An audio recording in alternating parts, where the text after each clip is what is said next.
In the great crucible of global conflict, the destiny of nations is not written in ink, but forged in the fire of battle. Upon fields of mud and steel, across vast oceans and shattered cities, the future of the world is decided. This is the story of those pivotal clashes, the encounters that determined possession of territory, of resources, and of the very strength to go on fighting. This is the chronicle of the battles won and lost that decided the outcome of the greatest conflict in human history. It was the spring of 1940. A nervous quiet hung over the West as the world held its breath, waiting. And then, the storm broke. The full and terrible force of the Nazi war machine was finally unleashed upon Europe. They called it Blitzkrieg, lightning war, and it was a new and terrifying kind of warfare. You see, it was more than just a military tactic. It was a weapon of the mind.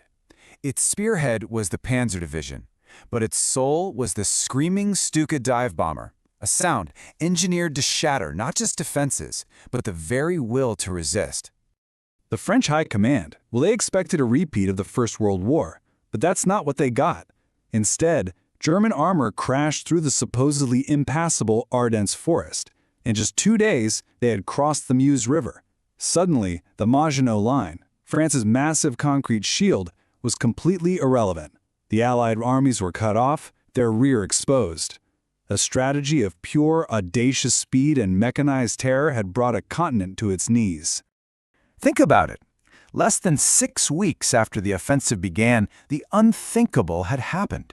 The dream of the Kaiser in the last war was achieved by Hitler in a matter of days. The French government capitulated. The Battle of France was over. But with Western Europe crushed under his boot, Hitler turned his gaze east, toward the vast plains of the Soviet Union. He launched the largest invasion in history, gambling everything on another rapid, decisive victory against his great ideological enemy. That single sentence, that was the entire philosophy behind Operation Barbarossa. The German High Command saw the Soviet Union as a giant with weak foundations, a colossus on clay feet that would just crumble under the first heavy blow. And for a time, it looked like they were right. But the Colossus, it did not fall. And by the summer of 1943, Germany was desperate to regain the initiative. Their hopes were pinned on a massive offensive aimed at a huge bulge in the Soviet line around the city of Kursk. This was Germany's last great gamble to turn the tide in the east. Here on the rolling fields of southern Russia, the largest tank battle in history would unfold. And the Soviets, they were waiting. Forewarned by intelligence, they had turned the salient into a fortress. They had more troops, more tanks, a staggering advantage in artillery, and thousands of kilometers of trenches. It all came to a head on July 12th. Near the small village of Prokhorovka, the German 4th Panzer Army, spearheaded by its new and powerful Tiger tanks, clashed head-on with the Soviet 5th Guards Tank Army. What followed was a brutal, chaotic slaughter. Soviet losses were just staggering.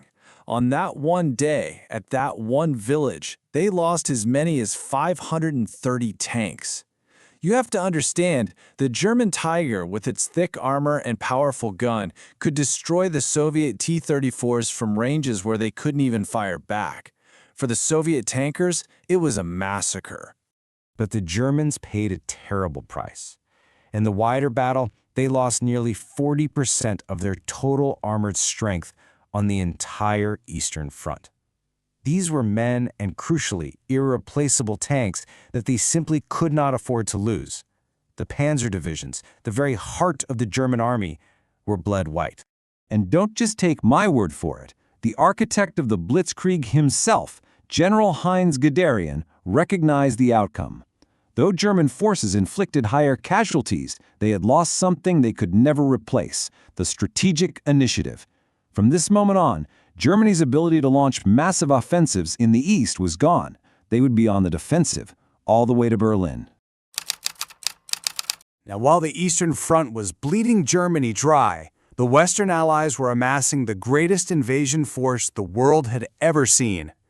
The long-awaited Second Front, the Great Crusade to liberate Europe, was about to begin. It was a fleet of almost biblical proportions. Nearly 7,000 ships of every description, from mighty battleships to humble landing craft, carrying the hopes of the free world. And under a sky swarming with aircraft, they steamed toward the coast of Normandy. The liberation of a continent had begun.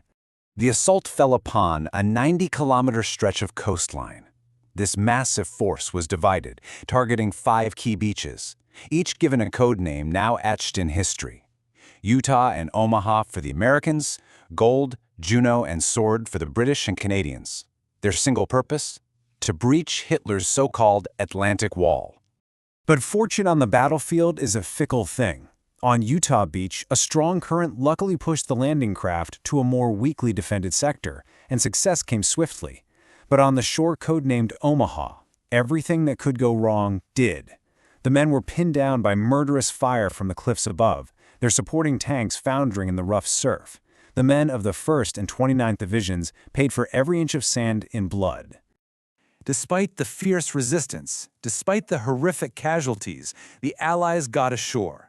By the end of that longest day, they had clawed their way inland and consolidated their positions. The beachhead was secured. The Atlantic Wall, the fortress of Europe, had been breached.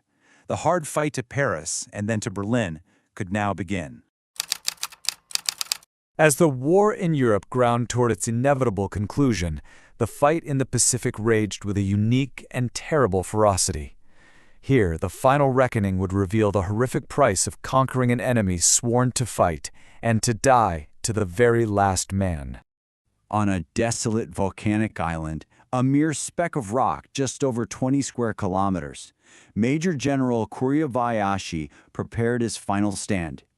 He turned Iwo Jima into an impregnable fortress of interlocking tunnels and bunkers.